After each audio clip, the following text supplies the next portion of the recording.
열왕기상 18장의 말씀입니다.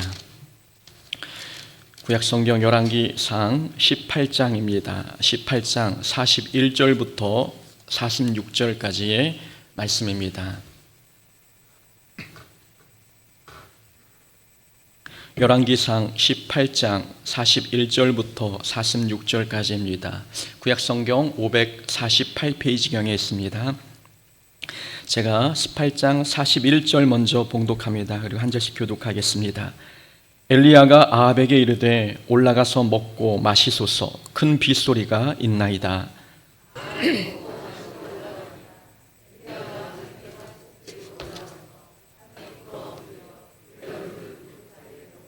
그의 사환에게 이르되 올라가 바다 쪽을 바라보라. 그가 올라가 바라보고 말하되 아무것도 없나이다. 이르되 7번까지 다시 가라. 그가 말하되 바다에서 사람의 손만한 작은 구람이 일어나나이다. 이르되 올라가 아합에게 말하기를 비에 막히지 아니하도록 마차를 갖추고 내려가소서 하라 하니라. 조금 후에 구름과 바람이 일어나서 하늘이 캄캄해지며 큰 비가 내리는지라. 아합이 마차를 타고 이스라엘로 가니 여호와의 능력이 엘리야에게 임하매 그가 허리를 동이고 이스라엘로 들어가는 곳까지 아합 앞에서 달려갔더라. 아멘. 오늘 열왕기상 18장 41절부터 46절 말씀 통해서 비는 큰 구름에만 있지 않다.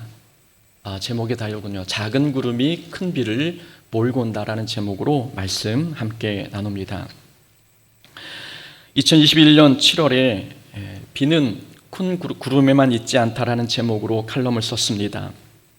칼럼 내용으로 설교를 시작하고자 합니다. 겨울왕국이라는 애니메이션 영화에는 울라프라고 하는 작은 눈사람이 등장합니다.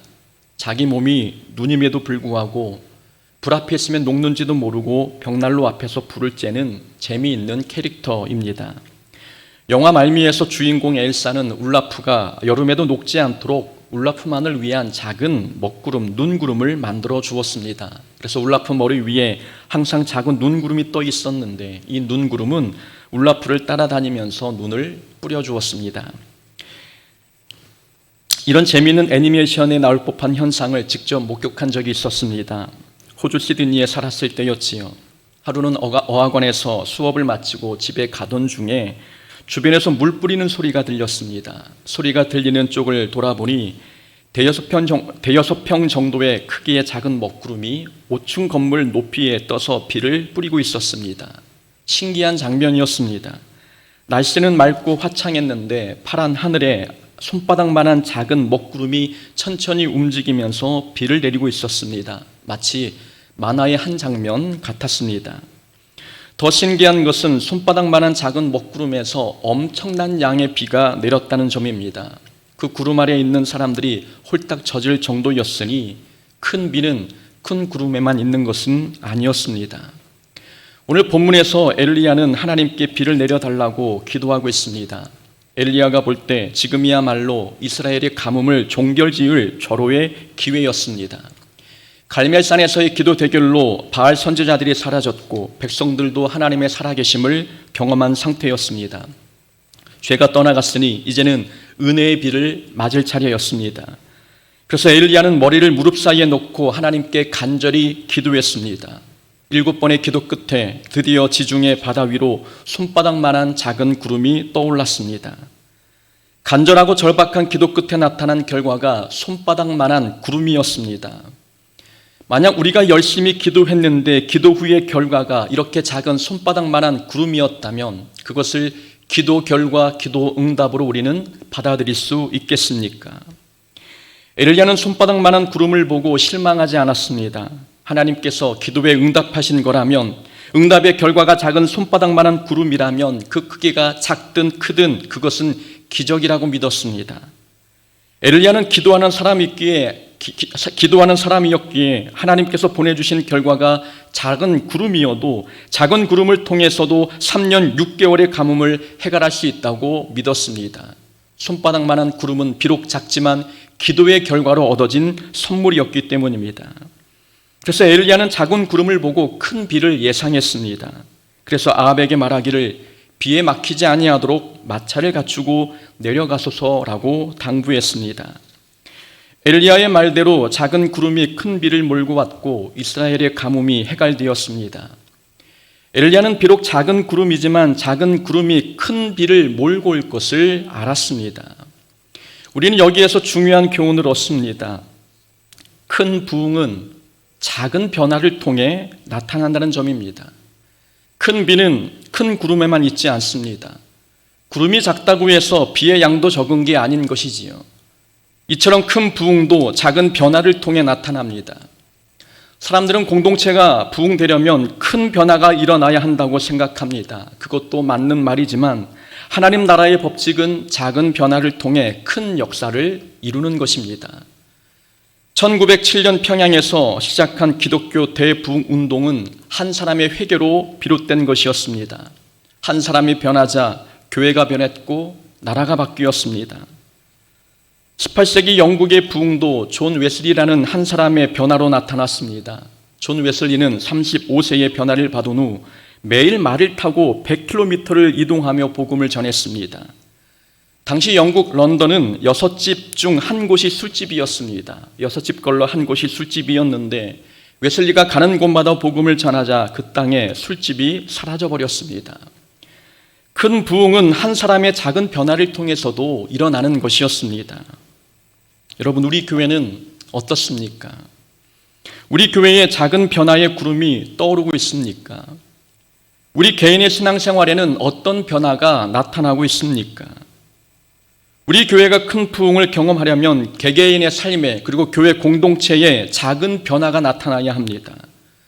이전과 비교해서 우리에게 어떤 변화도 나타나지 않는다면 우리는 그리고 우리 교회는 어떤 부흥도 영적인 부흥이나 여러 가지 내용적인 부흥도 기대하기는 어렵습니다. 저는 하나님께서 우리 교회에 은혜의 큰 비를 부어주실 것이라고 확신합니다. 이유는 하나님께서 우리 교회에 손바닥만한 작은 구름을 보여주셨기 때문입니다. 우리 교회에는 이미 작은 손바닥만한 구름이 떠올랐습니다. 우리 교회 교인들의 예배드리는 모습을 보면 이미 변화의 구름이 나타난 것 아닙니까? 교인들이 교회를 사랑하고 있고 교회를 자랑하고 있습니다. 서로 하나 되려고 힘쓰고 있고 섬김의 자세도 많이 달라졌습니다. 우리가 아직 더 성장하고 발전해 가야 되겠지만 그래도 지금의 변화와 노력만으로 우리는 기적을 체험하고 있습니다. 이미 우리 안에 작은 변화가 보이고 있으니 하나님께서 우리의 작은 변화를 통해 우리 교회에 놀라운 큰 은혜의 비를 내려주실 것입니다. 이제 우리가 해야 할 것은 작은 구름이 점점 커지게끔 기도하는 일입니다. 변화의 구름이 장년부에서 교육부로 번지고 성도의 가정과 생업위에 번지도록 기도해야 합니다.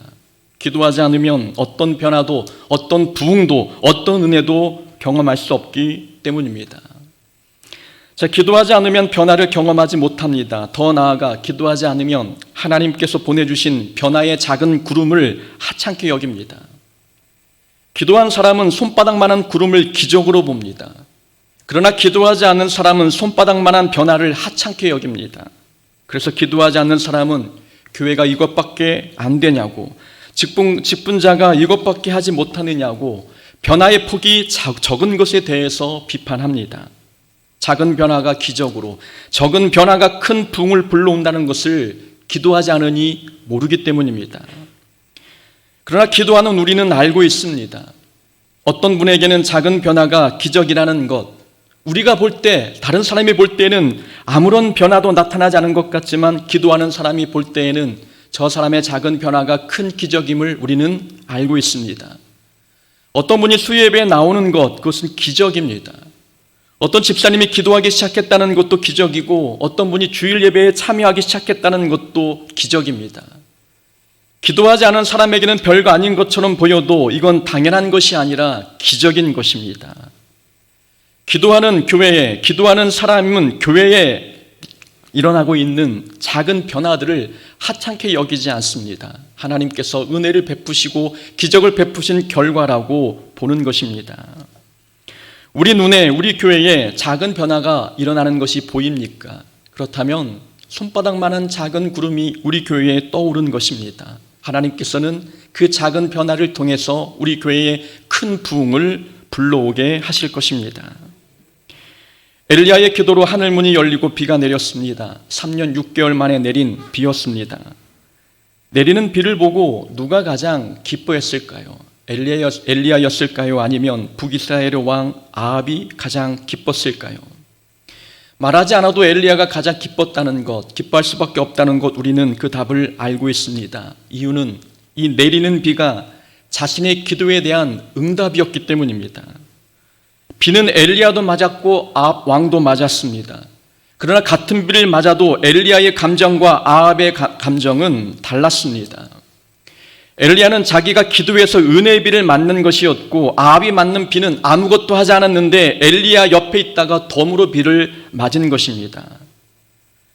아합은 비가 내려서 좋았지만 엘리야는 자기의 기도로 비가 내려 좋았습니다.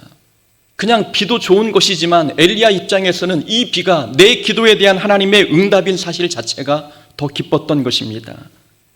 같은 비를 보고 있어도 엘리야가 느끼는 기쁨과 아합이 느끼는 기쁨은 같지 않았습니다. 어떤 사람은 자기 기도로 큰 은혜를 받습니다. 그러나 어떤 사람은 기도하는 다른 사람 덕분에 덤으로 은혜를 경험합니다. 자기 기도로 은혜를 경험하느냐, 아니면 다른 사람의 기도 덕분에 은혜를 경험하느냐, 이 차이에 따라 믿음의 성장이 다릅니다. 자기 기도로 은혜를 경험한 사람은 하나님께서 베푸신 은혜의 역사 속에 주인공이 되는 기분입니다. 하나님께서 내 기도를 통해 역사하심을 경험한 사람은 기쁨이 배가 되는 것이지요. 하나님께서 내 기도에 응답하셨구나, 하나님께서 부족한 나의 기도를 들으시고 역사하셨구나, 이런 고백을 할 수 있는 사람의 삶에는 누구도 경험할 수 없는 놀라운 기쁨이 있는 것입니다. 이런 사람이 하나님의 역사의 그 은혜 속에 주인공처럼 삶을 살게 되는 것이고, 그 변화의 주인공이 되어서 하나님의 놀라운 기적과 은혜들을 체험하며 살아가는 것입니다. 그런 사람의 믿음이 성장하지 않겠습니까? 그러나 다른 사람의 기도로 은혜를 경험하는 사람은 하나님의 은혜의 역사 속의 주인공이 되지 못합니다. 조연이나 엑스트라 정도로 살게 되는 것이겠지요. 이런 분은 비가 내려 가뭄에 해갈되어 좋아하긴 하지만 비가 어떻게 내렸는지, 누구 덕분에 내렸는지 그 출처를 알지 못합니다. 그래서 은혜 받는 건 좋은데 이 은혜가 내 기도의 결과라는 것을 기도하지 않으니 경험할 수 없는 것입니다. 이런 사람의 믿음의 성장 더딜 수밖에 없습니다. 우리 교회가 잘 되면 저도 좋고 교인들도 좋습니다. 우리 교회가 은혜로우면 우리 모두에게는 좋은 일입니다. 그러나 우리 중에는 교회가 잘 돼서 좋아하는 사람이 있고, 또 자기 기도 응답으로 교회가 잘 돼서 좋아하는 사람이 있습니다. 그냥 교회가 잘 되면 기쁩니다. 그러나 이 교회가 잘 되는 원인이 내 기도로 인해서 하나님이 역사하신 결과라고 바라보는 사람은 기도 응답의 자체가 더 기쁜 것입니다. 어떤 교인의 삶이 형통해지고 있다면 내 기도 때문에 그 사람이 형통해지고 있다. 그럼 그 사람의 믿음이 더 성장하지 않겠습니까? 내 기도로 다른 사람이 변화되고 교회가 부흥이 되고 교육부서가 살아나고 있다면 하나님이 내 기도에 응답하신 것만으로도 우리 믿음이 성장하는 것입니다. 우리는 다른 사람의 기도 덕분에 사는 자가 아니라 내 기도로 사는 자가 되어야 합니다. 다른 사람의 기도 응답에 대한 덕을 보는 자가 아니라 내가 기도해서 내 기도에 응답하시는 하나님의 은혜로 살아가는 자가 되어야 합니다. 비가 내리는 건 좋지만 그 비를 내가 기도해서 얻은 비라면 더 없는 기쁨이 우리에게 있는 것입니다. 다른 사람의 기도에 무임승차해서 덤으로 은혜 받지 말고 내가 기도하여 내가 주관적으로 주체적으로 기도해서 하나님이 주시는 기도의 기적을 경험할 수 있는 자가 되어야 합니다. 그러기 위해서는 기도하는 사람이 더 많아져야 되는 것입니다. 자발적으로 기도의 자리에 나와 하나님께 기도함으로 인하여서 내 기도가 얼마나 많이 응답되었는지를 계수하고 경험할 때 하나님이 기도에 응답하신 횟수들을 바라보면서 믿음이 성장하게 되는 것입니다. 오늘 본문을 보면서 제가 큰 은혜를 받은 내용이 하나 있습니다. 북이스라엘에 가뭄이 든 이유는 아합 왕 때문이었지요. 아합이 이세벨과 결혼함으로 우상을 이스라엘 땅에 들어오게 되었습니다. 어찌 보면 아합이 이스라엘 가뭄의 주범이었습니다. 그런데 그런 악한 왕 아합의 시대에 하늘의 문이 열리고 은혜의 비가 내렸습니다. 아합이 있으면 계속해서 은혜가 막힐 것 같고 나라도 더 피폐해질 것 같았는데 하나님께서는 아합의 시대에 하늘 문을 여시고 은혜의 비를 내려주셨습니다. 그것은 아합 때문이 아니라 바로 기도하는 사람 엘리야 덕분이었습니다. 하나님께서는 기도하는 사람을 통해 하나님의 일을 이루십니다. 하나님은 기도하는 사람을 도구 삼아 역사하십니다. 우리 생각에는 아합과 같은 사람이 사라져야 이 공동체가 은혜 충만할 것 같습니다. 그러나 아합과 같은 사람이 있어도 기도하는 사람만 있으면 하나님께서 그 공동체에 은혜를 부어주십니다. 사람들은 착각합니다.